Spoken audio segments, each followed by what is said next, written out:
And we are live. And a very good evening, everybody, and a welcome to our Lyceum evening from Paul Spiritualist Church down on the south coast of the UK. I'm feeling we're going to have a very lively evening this evening, but also a very informative evening. Two wonderful gentlemen.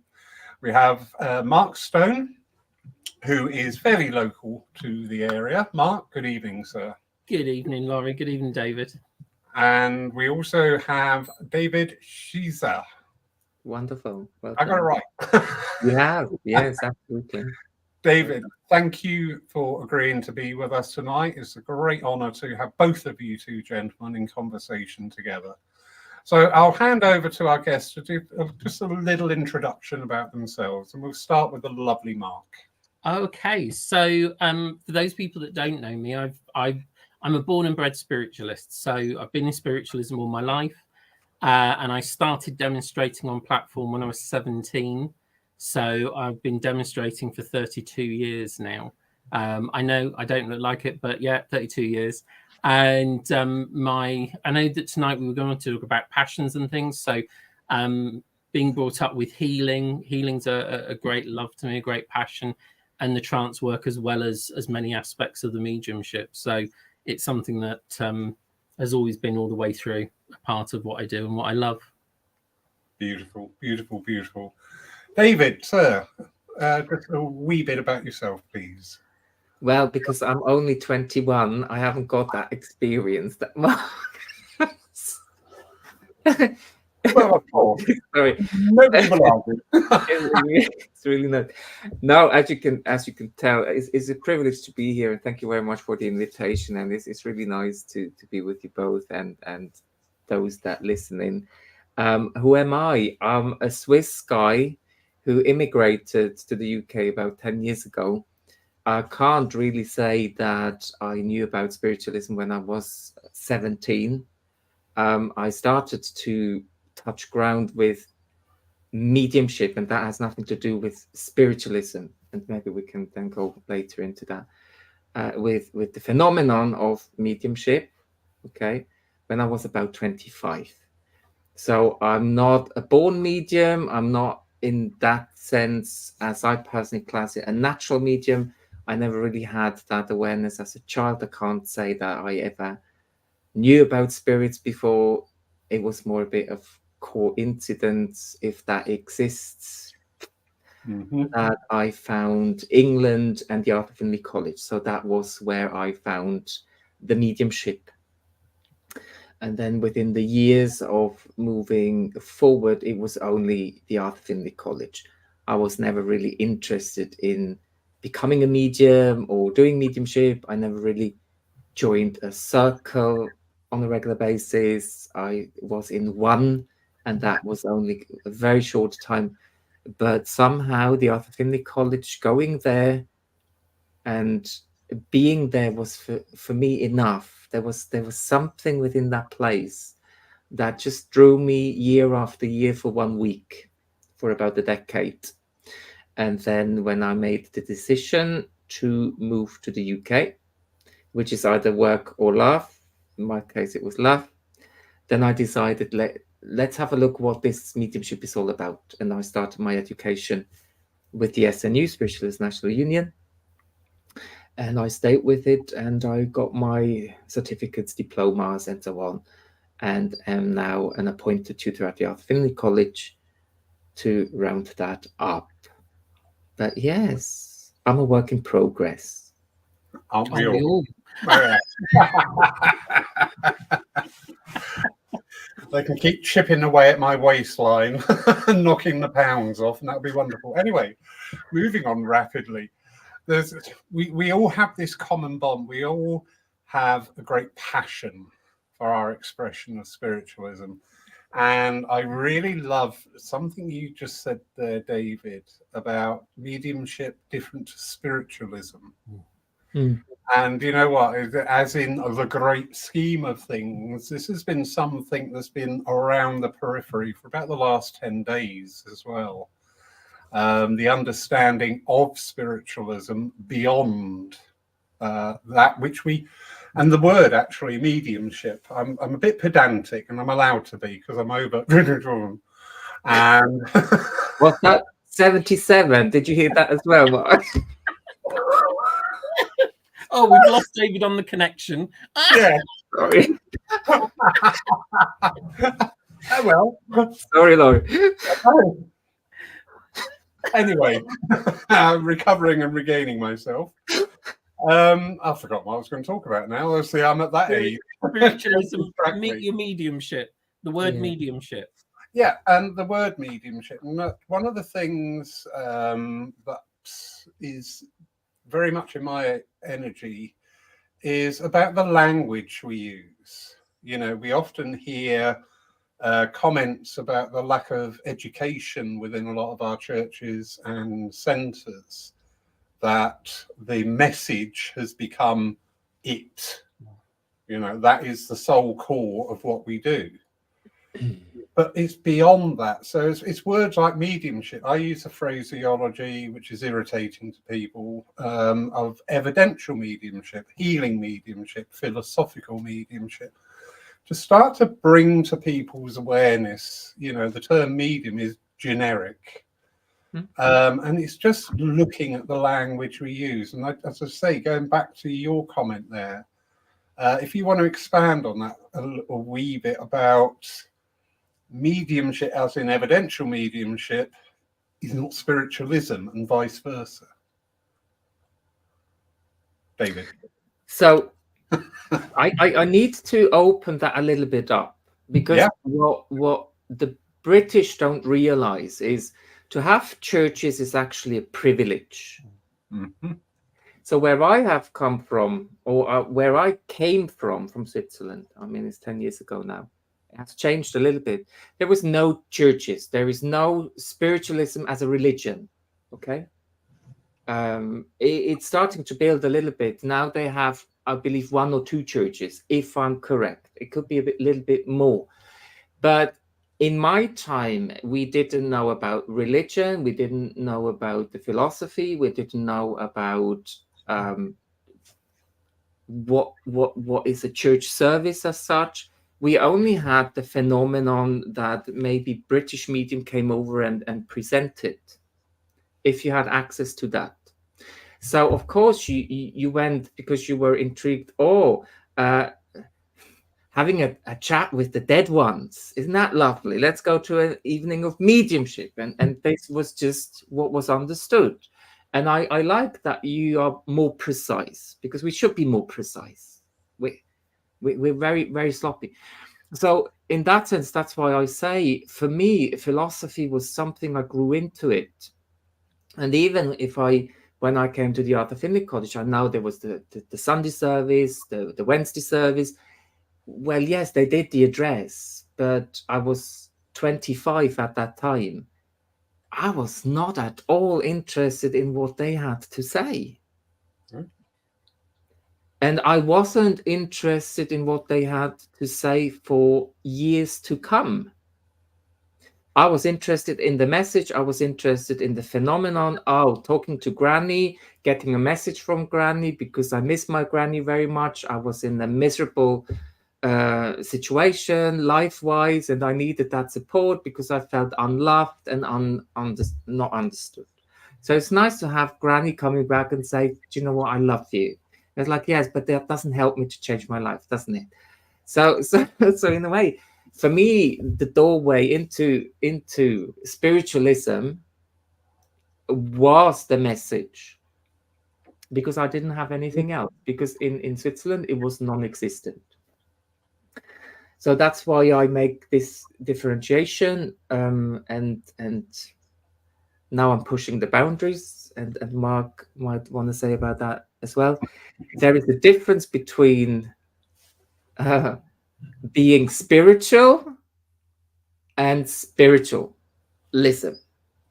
And what is really nice, I know a lot of wonderful spiritual mediums, but not everybody needs to be progressed in being a great medium. Yeah, agree. So there are 2 pathways that I differentiate and say, okay, the spiritual aspect is a personal development way, and the mediumship is a separate one. And great it becomes when both come together. But that's what I believe at this very moment in time. Wonderful. I absolutely love that. Something I've not thought of, something I've not actually taken apart in my mind, but totally get it. And the more we understand, though, the better fit we are to be able to progress not only ourselves, but you two gentlemen especially are great, wonderful teachers of people. And I know that you both impart these wonderful thoughts, not just the mechanics of mediumship. So, you're going to be a medium, so you got to learn search and you get to communicate evidence, but it's the underpinning side of it. I often say here in our church at the end of the service, I said, you know what, you've had these messages, and a lot of you have had these messages for years and years.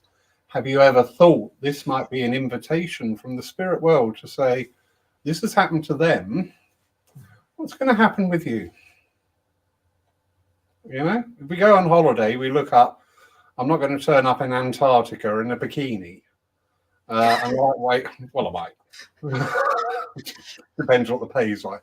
Anyway, I'm not going to go. Shut up, Lauren. Stop drawing allegories. If we go anywhere, we investigate it. We'll get to know what the local currency is. David, you've just returned from India. You would have done some background work before you went on that wonderful journey you've just been on, because you want to have a little bit of familiarity with where we're going. And I mean, you can apply that energy to life.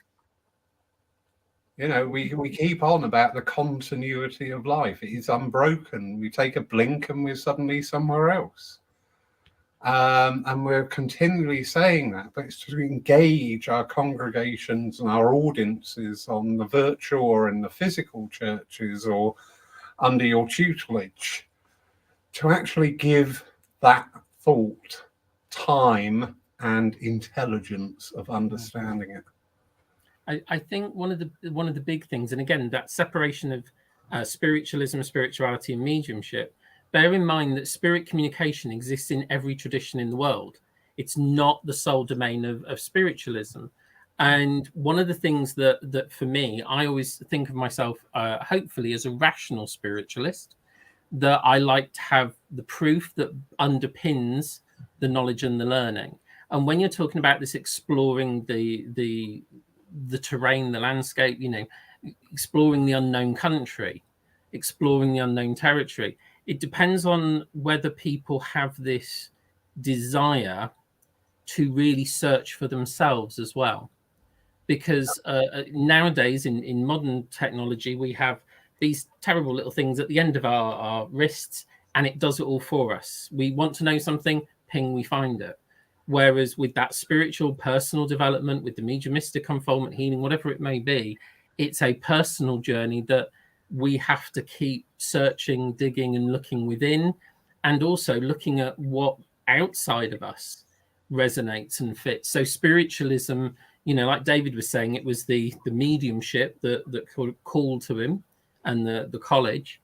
And for me, I was just brought up with it, so it didn't seem as if it was anything outside a normal family house. It wasn't until I got outside the house at school and went, oh, doesn't everybody put their hands on their loved ones and go, please take it away? Why doesn't everyone else do that? And then it's like, oh, okay, maybe my household's different. And so as a teenager, particularly, I just started to read everything and anything I could get my hands on to understand, because I'm the kid that asks why. And I still do now. Every time somebody says, well, this happens, and I go, it's interesting. Why does that happen? How does that happen? And sometimes, people go, well, I don't know. And it's like, oh, and I'll go away and want to find out. So that I think that's a passion as well, to explore deeper and to want to inquire. I mean, Glyn was very much like that. He read every subject, and he said, I don't consider myself a spiritualist. He said, I think that's confining. That is interesting. I like that thought. realizing there are no boundaries. Absolutely. That can actually be really intimidating, can't it? That can be to people first venturing out. Well, it's freeing you. It's freeing you, and freedom isn't always. Well, I'm a bit controversial. I like the limitation, and bearing in mind this is just an opinion, okay? Yes. I grow every day. Maybe tomorrow, if I know something else, I will grow and have a different opinion. So I allow myself to have that, and I think that's spiritualism, isn't it? We that's what you said, Mark. We never actually know the full truth. No. But unfortunately, people seem to feel that they know the full truth, and actually, that's not the spirit of spiritualism. And when I look at spiritualism, and I have to say, with this element of humanist. Yes, of course, a spiritualist is humanist. But what I come more and more into a bit more of a structure, which I love, is mediumship we have, which is a tool to say, okay, it supports an opinion that spiritualism carries, that life is eternal, that consciousness lives on, and that what we are today counts into the afterlife. Okay? So it's not just a one-time fly, I do something and it has no consequence. So when I look at how mediumship is used nowadays, and this is very open, so we're talking about more open than evidential ancestry mediumship. Okay? I mean, there are many different concepts in this world, which some of them, I have to be honest, I cannot follow. I cannot. I do not understand it. I don't know how you can say this is the truth, because you have no foundation to validate its realness. Okay. And there is where I personally love mediumship, evidential mediumship, because evidential mediumship, and we still have to prove that the afterlife is real, just because we have acknowledged that this is the case, doesn't mean that we have yet the ultimate proof that we can go out into this world and say, here, this is real. We haven't. We are still questioned. We are still looked at. If you say, what's your profession? And I say, well, I'm a medium. What's this? I'm talking to dead people. They still think I'm a bit loopy. Okay. Most of the people don't know. Okay. So what I love within mediumship or evidential mediumship is we really not believe. It should be so good that through the information given, that the intelligent, rational, analytical mind can follow and say, do you know what, even though I don't believe what you're saying, with what you have delivered, it makes me question where I am. Yeah. That's mediumship. That is why we do mediumship, because we want to prove a point. It's not just, let's have Granny here and it's wonderful. And this is what you said, Laurie.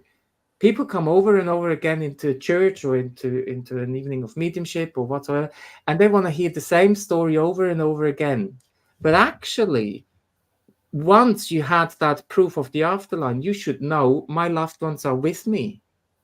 I should only have one communication from my loved ones, and this communication, and sorry, I haven't produced that myself, I believe.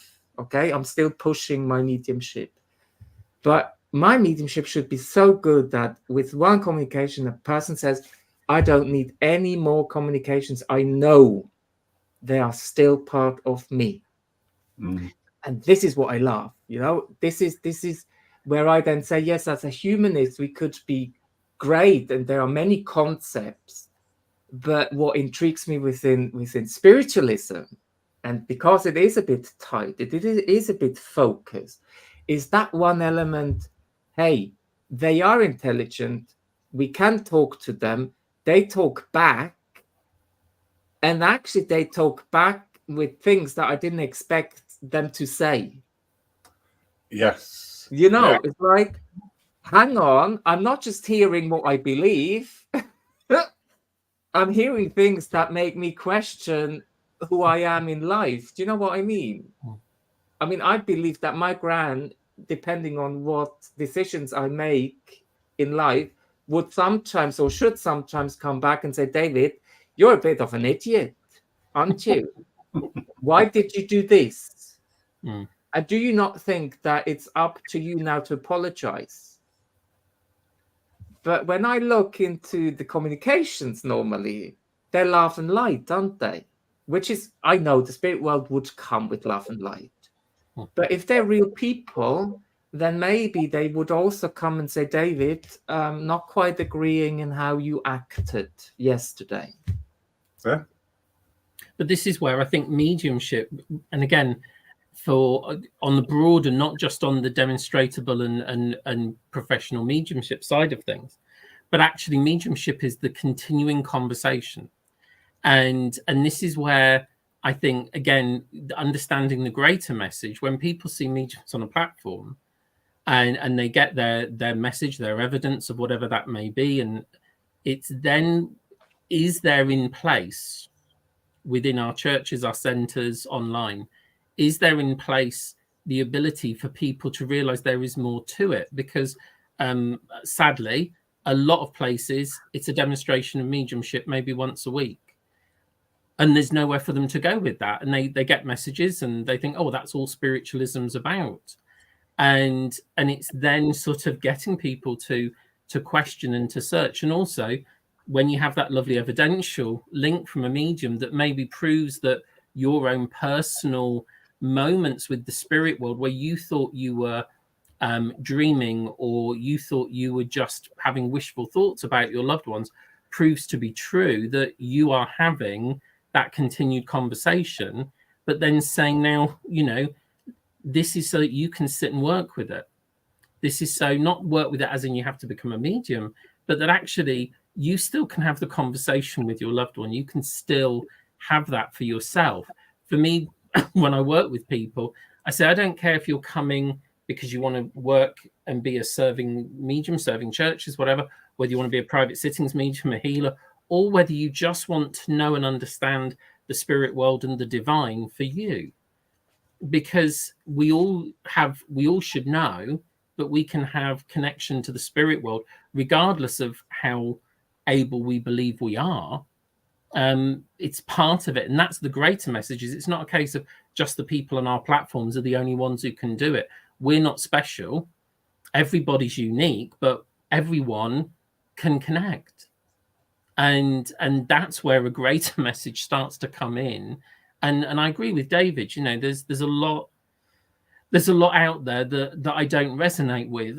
And there are other things that I do. But again, it's how things settle for people. And Glenn and I used to talk about that a lot. He'd say, what do you think about this? And I go, and he'd go, and I go, what do you think about? And we'd have these long conversations about all different sorts of things. But, you know, there's the question mark. What does it give to the individual? How does it touch them, move them? What's evidence? For one person is not evidential for another. You know, and people will you know, you'll get people that say, oh, well, anyone could say that, anyone could take it. And it's like, well, actually, no, let's have a show of hands. How many other people could take this? No one. So it's only one in a whole room full of 70, 80 people, whatever it might be. It's not like everyone in the room suddenly goes, oh, I can accept all of that. So there's a quality, but it's then once they've got that, as David said, once you've got that knowing, where do you go then? Where's the encouragement to keep going and to keep searching? Yeah. Interesting, and you both touched on this thing about there are things out there that don't resonate with us. You know, we've got to acknowledge today's world. You know, where are we? The 18th of November, 2023. This is today. This is the world we live in. And there is so much uncertainty out there. There is so much challenge and strife and all things going on. But when we as a species are in this energy of this great uncertainty, all the underpinnings of all we knew as familiar just seem to be getting knocked away and whatever. This is when we have different schools of thought coming in, because some will come in on a very, very believable aspect. and because it's got a certain feel good. And in fact, a lot of them have got their roots in old-fashioned orthodoxy. So I always say with human race, one of our basic faults is we're either looking for somebody to save us or somebody to blame. And we're seeing a lot of these schools, the thought coming in, and some trying to append themselves onto spiritualism. But as David so succinctly put there, spiritualism is evidential. Everything we do, and it's consistent as well. And this is part of the thing. I've been sat with my team and they were talking about this very subject. Now I know why. Consistency. You know, time and time again, we can repeat this message, you know, the continuity of life, the survival of the consciousness, your ability to develop your awareness. And again, it's breaking the mold of the vision of a medium. Be your own medium. And I don't mean stood on a church platform. I mean, stood there washing up and just go, hello, mum. Do you know what? I've had a really bad day. And to get those thoughts. But we, as in spiritualism, we have that continuity. And I think at this time, we have that great opportunity to once again be a viable, tangible, and very present presence within the world, because what we do is evidential, it is testable, it is provable. But most of all, again, this word coming back to me often is the consistency of it. That's me off my soapbox. You carry on. Yeah, no, I laugh. You see, it just sparks such exchanges. They spark, you know, and then you start to think, and then you start to question. And this is what I love. We should question each other. We should question ourselves. So you say evidential mediumship. You want to have that a bit more clear. What we do? But you see, I am here now and say, do you know what? For me, trance mediumship should be evidential. Everything provided within a trance communication, or if it is philosophical or if it's from loved ones, it should still be evidential. It still has to have validation points for someone who listens and say, the spirit knows me. The spirit world knows me. They know who I am. They know where I am and what I need in this very moment to move forward. The same healing mediumship. It's not just hands-on, a body. It needs to have an evidential element within it that proves that spiritualist healing or spiritual healing is valuable, has intelligence. You know, there I get passionate because I was once asked the question. It was a nice question, actually. It pushed me a little bit in my ego. It's like I was a bit caught off guard and was like asked, hey David, how do you feel to be seen as in a pigeonhole with the healing? That I was like, huh? How dare you? No, how dare you? But fact is, all mediumship for me is the foundation is healing. The message I get from my nan, from my husband, from my daughter, my son, whoever is communicating, in the end, it touches something within the soul and it brings healing, it brings comfort. Trance mediumship, it should touch the soul of the listeners. And Mark, you know, you saw the great mediums. And Laurie, I don't know you that much, but I assume you have had great trance mediumship that you witnessed. And you know, you are listening to the words, but it's not just the words, it's the power that touches you within your core. And you cannot unhear it anymore. You cannot go back home and say, oh, what I heard yesterday doesn't resonate with me, and I move on normally as I haven't heard anything before. It just touches you somehow within you. That's mediumship. It touches the core of the listener, you see? So in my opinion, all mediumship is purpose in its core is healing. Absolutely. Yeah. Where I come. Definitely. I'm just going to quickly interject with just 2 quick topics. Number one, David, so far you've called me 77, and now you've ruined the fact that I've been doing for the last 18 months saying about evidential medium, because actually what you just said is totally right. All mediumship is evidential. Mm. So I'm going to have to find a new phrase. Thanks, buddy. Evidential healing mediumship. That would be a new one. Evidential healing copyright? transformative mediumship. The trouble is, if you just abbreviate, you end up with Lovely. So yeah, that is, but it's so right. It's so right what you're saying. Mark, what's your thoughts there?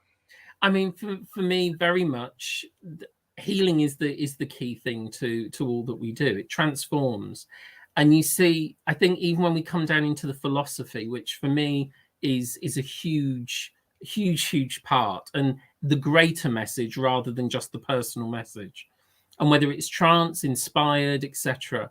It's how we move into that. And it's interesting, there's a few people that I've talked to recently, and they keep saying how frightened they are of speaking and of philosophy, and you know, and I work with students, as I'm sure David does, I know you do, Laurie, as well, that it's trying to get people to realize that once we start to be inspired, it's not just our mind and it's not just our knowledge.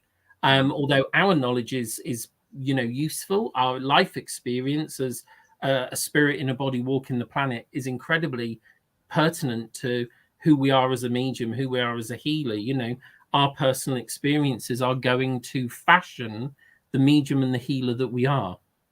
And so therefore what we have gone through, what we have experienced in our own journey, in our own lives and loves and losses, fashion the medium that we become, the teacher that we become. You know, my early journey in mediumship with other mediums was quite horrendous, and I nearly walked away on many occasions. But it fashioned me into a medium who ended up working a lot with damaged students who had been hurt by tutors or circle leaders or the movement in general, whatever it may be. So at the time, I might have been thinking, why on earth would I choose to go through something like this? But then on the opposite side of it, I now say, now that becomes the strength that I can help others to find as well. So even in my own journey, the healing also takes place as we learn and as we grow. And now when I see people that are going, I'm going to give it all up because this person said this and this happened, and I say, look, go back to the initial point. Why do you want to do this? What is it that calls you, draws you from within your soul? What is it? Why did you want to even do this? What was it that made you want to be this person, this medium, this healer? And my comment is, you can choose to do whatever. The spirit world will love you nonetheless. Whatever decision you make, they'll love you nonetheless. However, if you really want this and you walk away because of someone else, they win. Yeah. And Glyn was the person back when I was about 24, 25 that actually made me think, do you know what? I'm not walking away from this. It's too important. And I found someone who I resonate with so much. And it gave me, it made me feel, okay, there are people that aren't going to cause me problems. There are people that aren't going to make problems for me. And he kept me going with it. And he said, you know, you've got to keep going. And he used to say to so many people, you've got something, keep going, keep searching, keep looking, you know, and that's what sometimes we really need is, and again, that's part of the healing, just to have these lovely conversations, as David said. You know, mediums very rarely, well, we do sometimes, but we very rarely take time out as mediums to be with other mediums to sit and discuss our mediumship. And Glyn and I had a few times when we made little retreats just for us working mediums to go and sit and just to sit, to talk, to question. You know, that's what we did. And it was so refreshing because it wasn't like you were on a course. You were just there saying, well, what do you enjoy, or what upsets you, or what's questioning you at the moment? And that's what, you know, I mean, I know Laurie and I, and I'm sure you do as well, David, have these lovely private conversations where you really get into the nub of what's affecting you. But actually, you know, mediumship, if we're not careful, can be quite isolating because we're working all the time on everyone else's mediumship and helping them. But where are we touching base? And other people who can question us, push us, challenge us. You know, we don't always do that, and there's that need, you know, as well. Absolutely. Yeah, I agree. You reminded me, Mark. Thank you. I've said 2 points. The other point was you both used this word about the experience of spiritualism. And again, this is another thing I've been working with, but no doubt David's going to ruin this for me as well. So, you know. I often say to the congregation, you know what, remember, this is an experience. This service, you know, tomorrow morning, and this is not an arrogant boast, we're going to have between 40 and 50 people in here. You make this service. We are your servants on the platform. It's you. And if one of you wasn't here, it would be totally different. So remember, you know, this is not Netflix. This is not Disney Plus. We're not paid that much. But this is an experience for you to take away and examine and question and come back with questions on it. Because as you may gather, I'm slightly passionate about what we do. Because do you know what? Every Sunday, and the demonstrators we have here, except Mark, the demonstrators we have here do what I call the job. And not only do they provide exceptional evidence supporting the continuity of life, but in and through all the aspects of the service, they deliver hope. They deliver hope. They take away that sting of life, or they give the salve for those people to apply themselves. And that's why I'm passionate about this, because this is valuable. This is immense. You know, what greater truth? There is no death. I'm sorry, there is no greater truth. There is no death. But time and time again, we've got to engage our classes, our circles, our congregations, the wonderful people who are watching us tonight online, you know, in that experience. Find it, feel it, touch it, investigate it. I forgot the cat was in here. I just nearly had an accident then.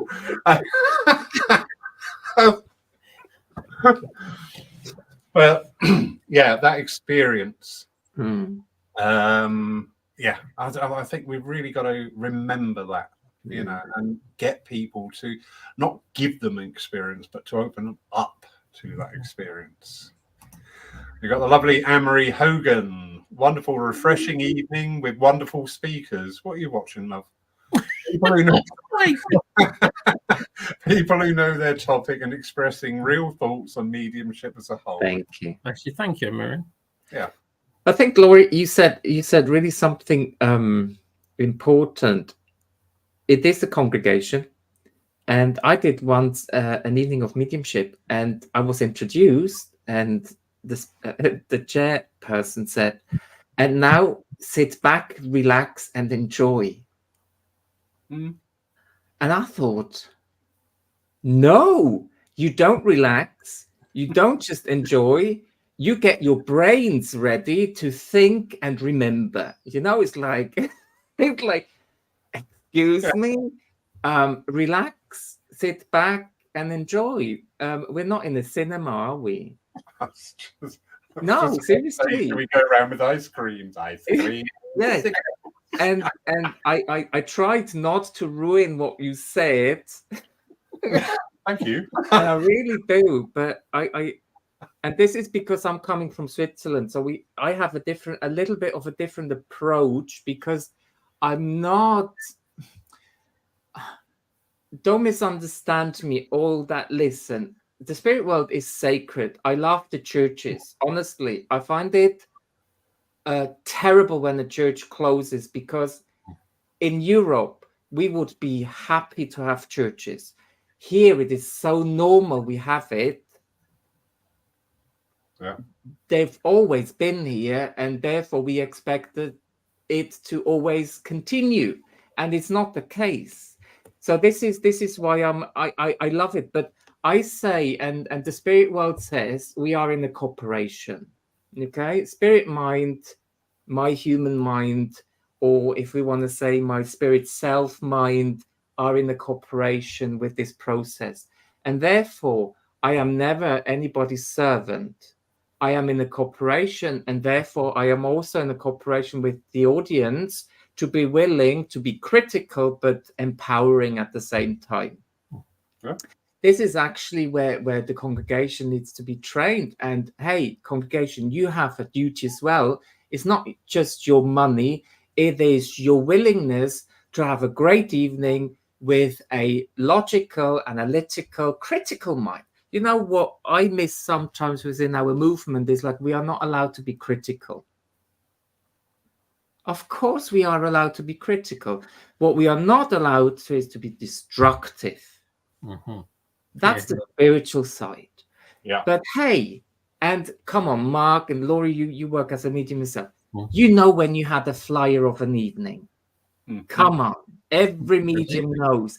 And you know, I know when I am just there, but not quite. Okay? Because it's a living force, isn't it? And you said it, Laurie, it is an experience. It is a momentarily experience that can create because the atmosphere is perfect. Everyone who joins in, if they are perfect in mood, in excitement, in willingness, then you have a flyer. If everybody sits there, it's like, oh, do you know what? Actually, I don't want to be here. And oh, yes, another one gets the message and I don't get anything. And I start to fiddle with my phone and so on. Of course, it will affect the energy because people don't know about energy anymore. We don't teach them. And the sharing is the same. Yeah. Excuse me, Mark. No, go on. What you said with the philosophy. And I just, and then I'm quiet. Judith Seaman, I don't know if you know her, but it took me 22 years to understand what she said. 22 years. She said, the message, evidential mediumship, is the message for one person. But the philosophy is the message for everyone. Yeah. Hey, guys, I have a diploma.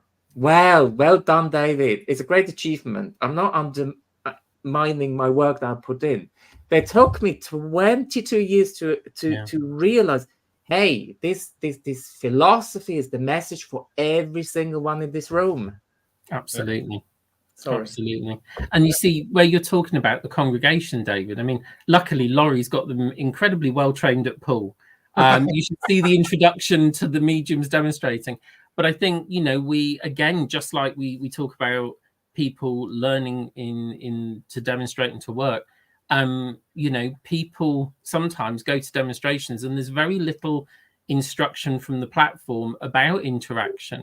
And therefore, I always, and I'm sure you do, David, and I know Laurie does as well, there is that need to say to people, now, come on, it's a conversation. Talk back. Yes, no, don't know, not sure, not. But I said, if you imagine, if you're picking up a phone call to your loved one and you sit there and say nothing, that connection is not going to stay around very long. You've got to keep that energy moving. And again, that understanding of energy, you know, a lot of people say, oh, well, I can give messages. And you say, what about energy in a congregation? What do you know about that? And people say, well, I just listen to the spirit world. And that if I say manipulation of energy, I don't mean that in a negative form, but to move within the energy and the power, to know. Lawrence, myself, and two other mediums did a demonstration, and it was it nearly 2 hours, I think it was, and we all did half an hour each. And by the time it was getting to me, I could feel everyone, you know, that restless numb bum syndrome, and you could tell that people were getting a little fidgety. So, and I was thinking, oh, you can feel it going like this, and it's coming up to me. So I got on the platform and I went, right, who's got numb bum? Everybody stand up, wiggle your bums. Sit back down again, and it changed that energy. But other people might get up and just go, oh, you know, the energy was very hard at the end. You're on the platform with the other world, and your energy and your voice change it. Change the energy, notice the energy. But again, are people being taught and shown that? And even chair people. No offense, Laurie, you do great on chair. So just butt you up for the next time I'm there in December. But again, it's an aspect of learning, and is it being taught not only to mediums but also to chairs as well? Yeah, very true. And it's always the introduction. This is a three-way conversation. It's getting that over to our congregations as well. We want this triangle working. So we want the spirit world talking to us talking to the sitters. It's very hard to do back to front, but then the sitter activating and sending their thoughts back up to the spirit world. So you've got this flow of energy. I'm not going to do this. This is all back to front, but get what I mean. This flow of energy going. Not just working with the spirit and cutting the sitter out, or working with the sitter and not listening to the spirit world. Yeah. We've got to have that, going around of the energy, because as the sitter sat there reconnecting with that loved one's picking up those thoughts and coming back down. So it just keeps all that moving. You see, I find it very interesting, and it's great to be together. You see, I'm all about debate, exchange. Sometimes it hurts a little bit, but it's not about hurting. It's about moving and growing, okay? So we are talking about evidential mediumship. The only thing that a medium can do is their best in that very moment, okay? I promise to do my best. But because it's a living force, we cannot guarantee that every night is a good night. We're not robots, are we? So, for example, to support what I say here is like, I came to the end of my demonstration, and I was in Germany, and talking about stillborn is always a bit difficult anyway. Okay, it's still a taboo. As soon as with, and I knew stillborn or baby that didn't really touch the earth. Nobody took it. The last one, you have a flyer and it was lovely, and then at the end you come, nobody. And you both know, you recognize this silence when the whole congregation went, and it's like, oh my God, the medium is wrong. The medium can't play. It's like, and you can see the faces, like in shock. Hey guys, breathe. So, and what I want to say, it was the last one. It wasn't a good communication, so I thought, and so would have 99% of the attendants would have judged me that wasn't a good last contact. But at the very end, then a father came to me and was in tears and said, listen, you spoke about my daughter, but my daughter who is alive, who doesn't know about that, she has a sister in the world of spirit who is actually buried not that far from here. I couldn't say anything because this is a secret. And he was in tears. And I was like, wow, what a moment. Huh? What a moment. And I'm not just blowing my trumpet.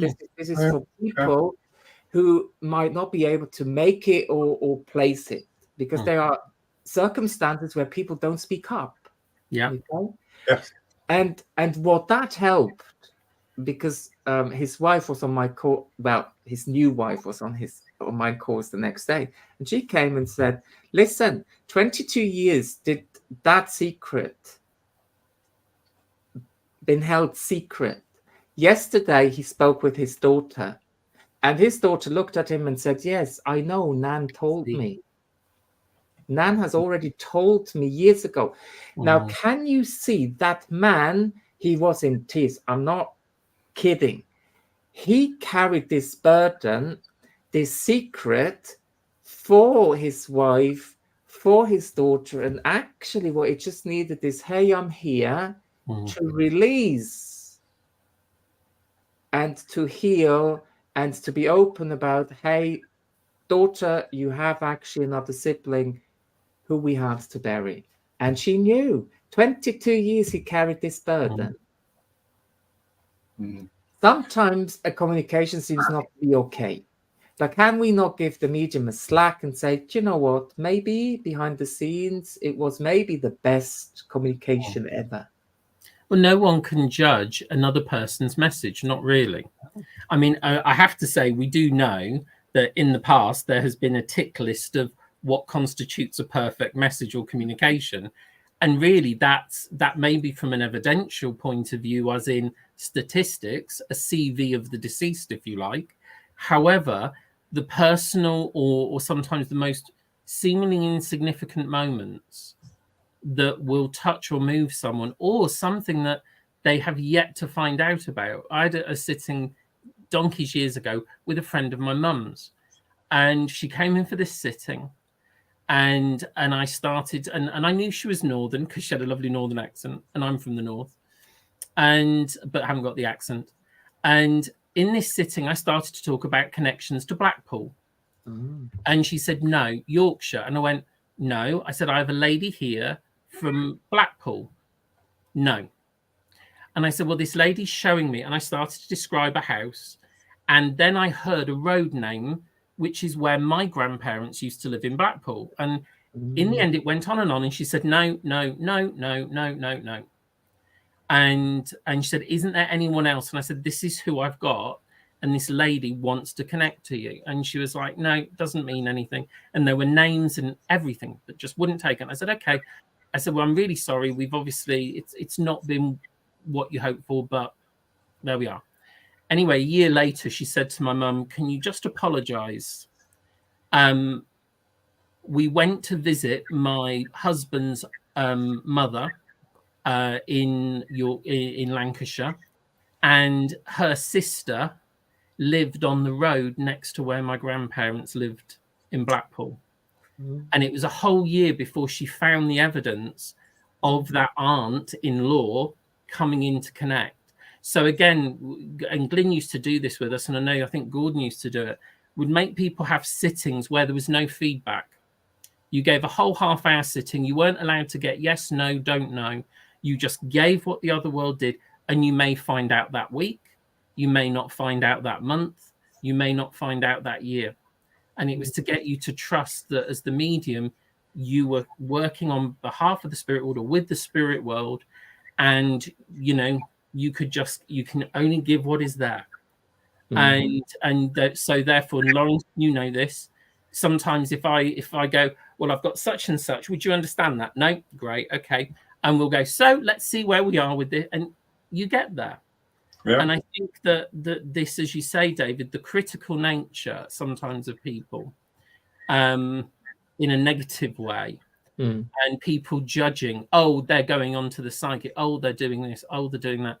It's a very different kettle of fish sitting in a congregation, watching a medium work and going, I could do better than that, like armchair politicians and armchair singers, and then getting up there and being in that energy and in that moment.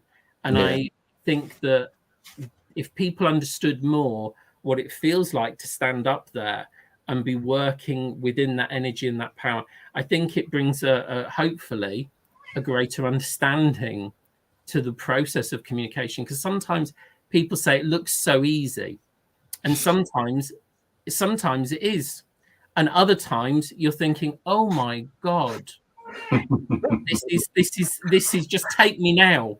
I'll go now. I'll become a guide. I'll do whatever. Just take me now. And yet people come up after that demonstration and they say, thank you for that message. It was wonderful. And you just think, but whether I judge it as being the best is not always important. I can only be in that moment, be, part of the communication and do what needs to be done and accept it is what it is in that moment. I still can look back and critique. I can look at maybe if there's areas I could have done differently as we should do. For God knows how many years, I had my mum sat in the car with me going home after every service, and she said, well, don't do this and don't do that. It doesn't come across well when you say this or that. So I had my own personal, critique going through it with me. And then I'd sit and also talk to the other world and say, what happened in that dem? What happened with that communication?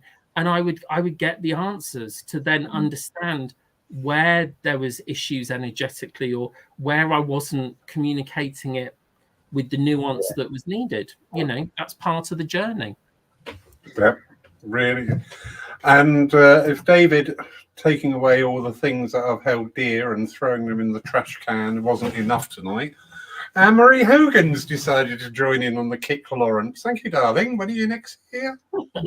Anyway, loving this. We state there is no I in team, but there is me in team. How do you guys feel when a chairperson, me, says we need to hear your voice, but all you are allowed to say is no, yes, or maybe? My nan and dad come through and I want to talk to them. What's your thoughts on that, David?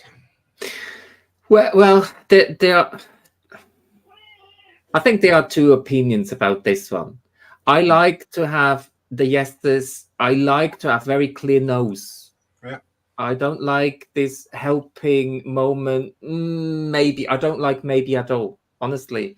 Maybe is too weak for me as a medium, because what I want to say here as well is like, and I hope you understand where I'm coming from. When you present your mediumship to the public, it needs to be trained enough or well enough that on your worst day, you're still good enough. That's what I say. Okay. So yes, no is great. Some people I know, they have the need to tell.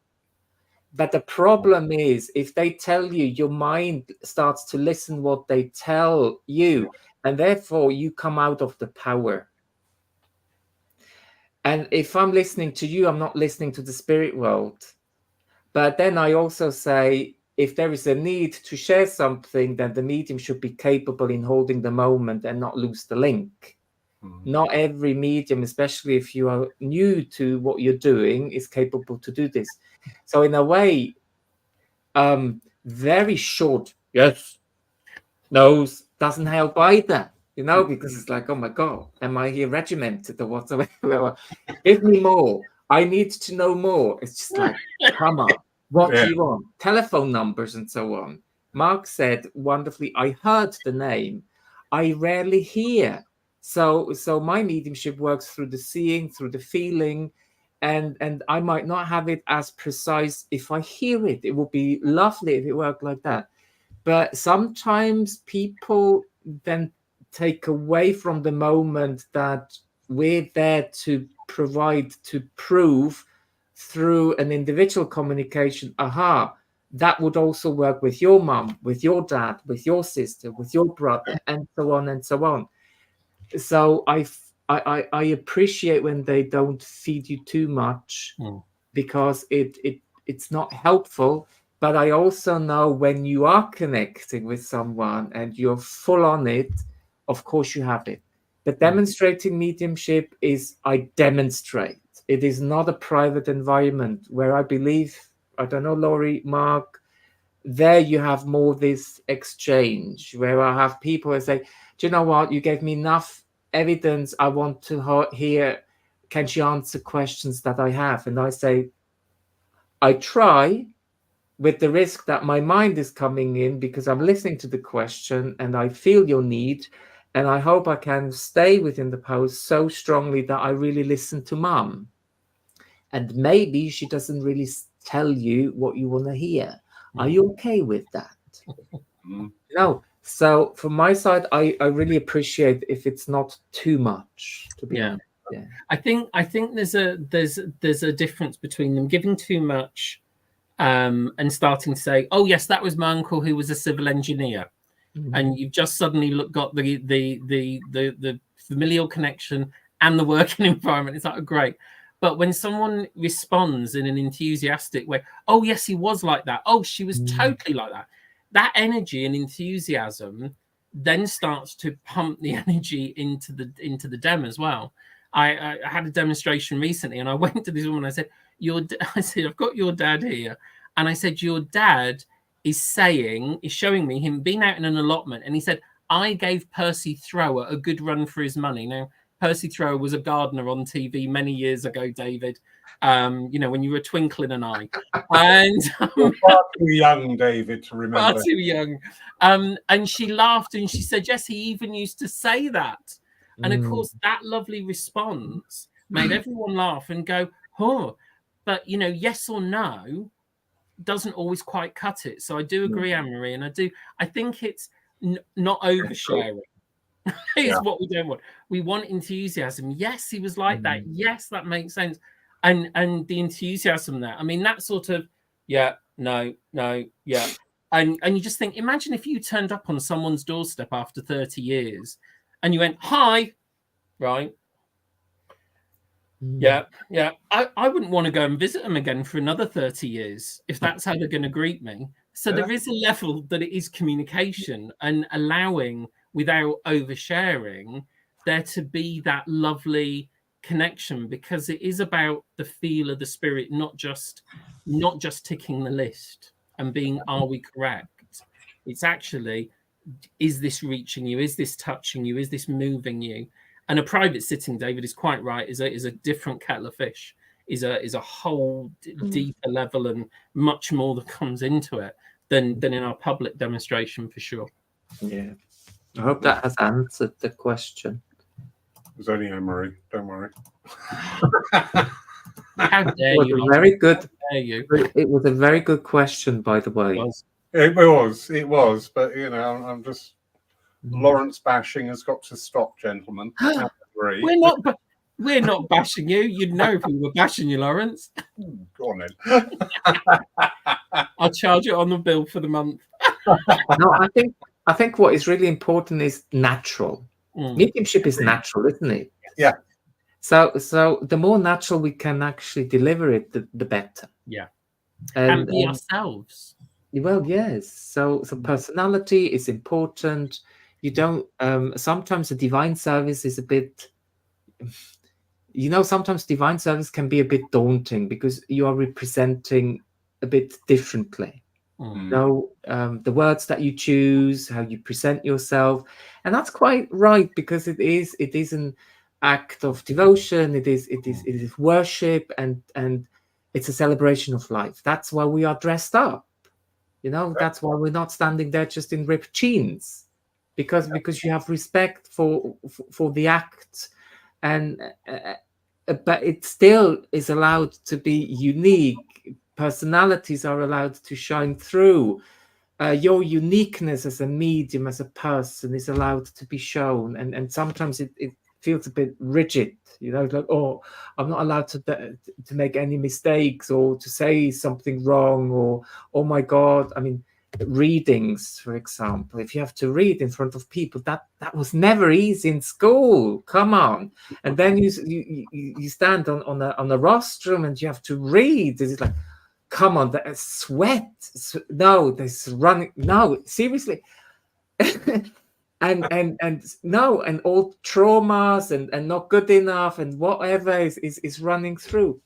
But you see, being in a community where we understand each other, we are where we are, we try our best. I am prepared.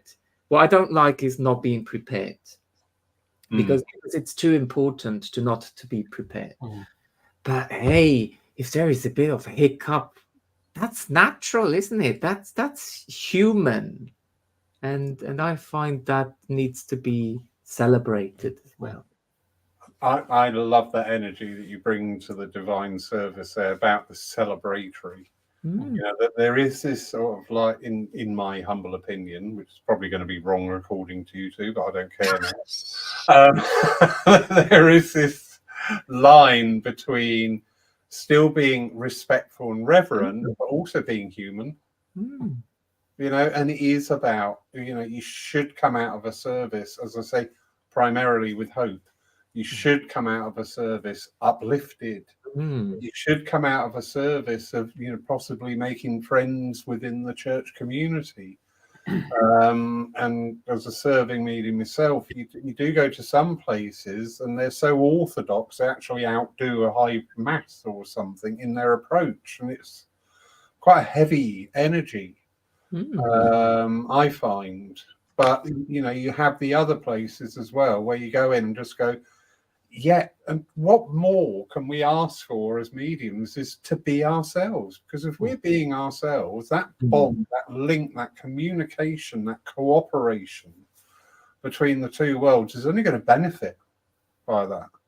Yeah. Having to stand there and do devotionals and do this and do that and having to constantly think about what we've got to do next, that is going to affect all aspects of our evidential mediumships. I've got to change Well my done. names. Thank you. Evidential mediumships. Did you hear that, Mark? Yes. Very good. Multiple. Yeah. No, it's so true what you just said. And you see, for me, when I look back, what was the most difficult part of a divine service? I mean, I had many because I'm foreigner. My English wasn't as good as it is now, and it's still improvable. But it's like, how on earth am I going to pray on behalf of all the people? That was my biggest stress. Because in a way, an address, if you put the work in, you can prepare one, and you can just, if you're prepared, you could just talk about it. You know, even if it's not inspirational, well, at least you have prepared it. Even though I wished it was more spirit inspired. Yeah.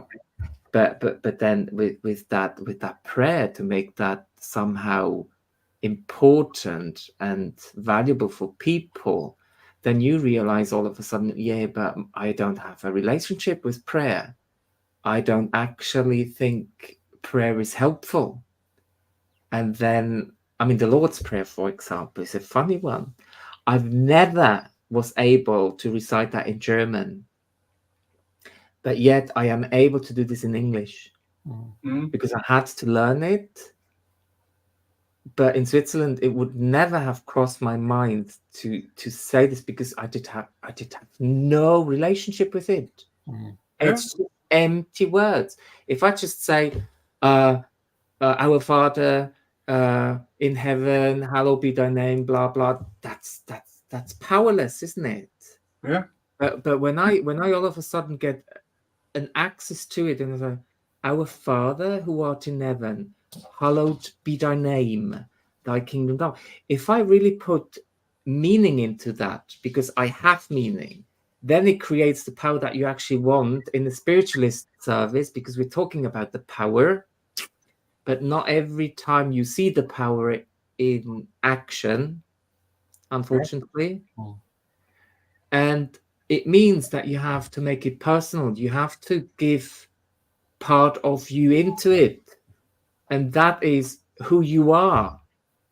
So if you don't embrace that within your presentation, it will always be a bit clumsy or a bit shallow or a bit how do you feel about that? I think your intention setting for the whole service as well. You're setting the energy, because the prayers, the opening prayers, is right at the beginning of a service, virtually. Okay, there might be introductions, there might be a song, and then an opening prayer.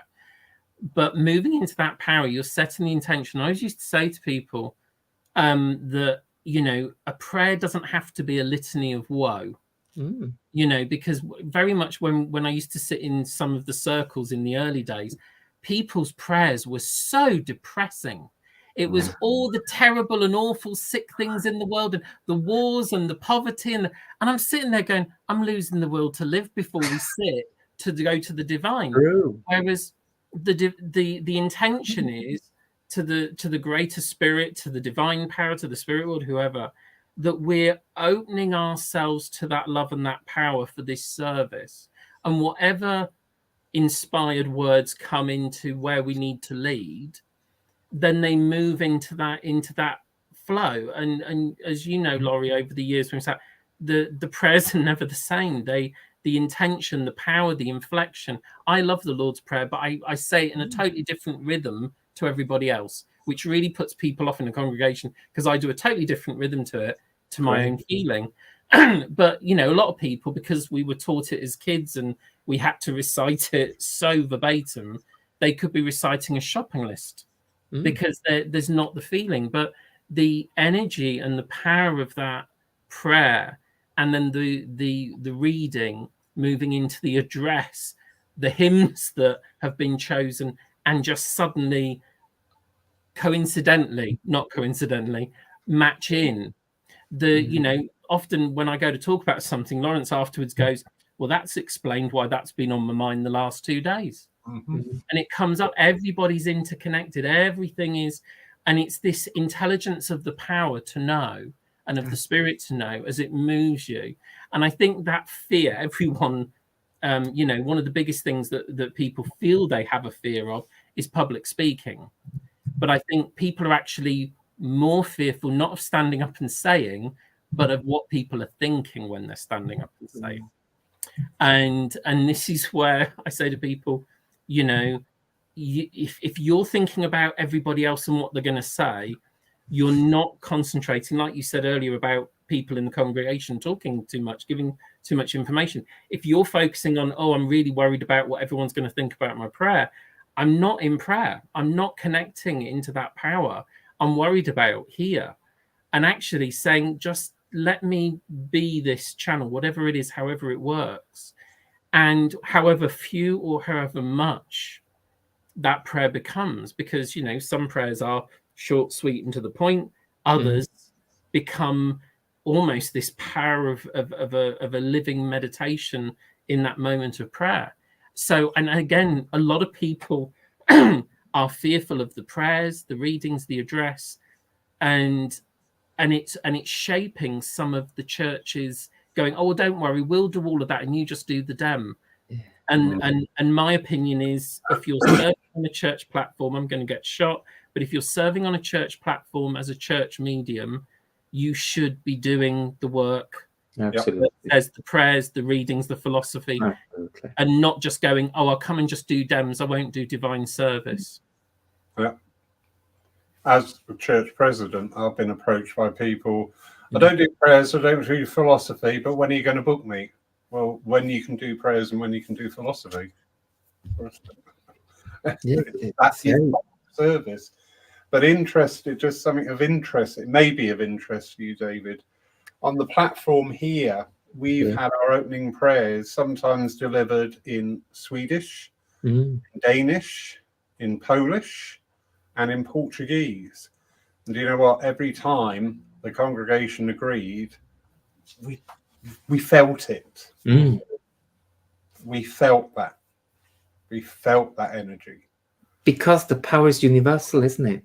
Exactly. Yeah. So, you need no translator. Oh, I like that. I'm going to call it that phrase. That's my phrase. Don't nick it. But anyway, gentlemen, do you know what? It's been just absolutely wonderful being in your company. Thank you ever so much. Mark, thank you for your time tonight and your experience and knowledge. David, I really like you. Be afraid. No. You'll pull that mind up tomorrow. Hello. No.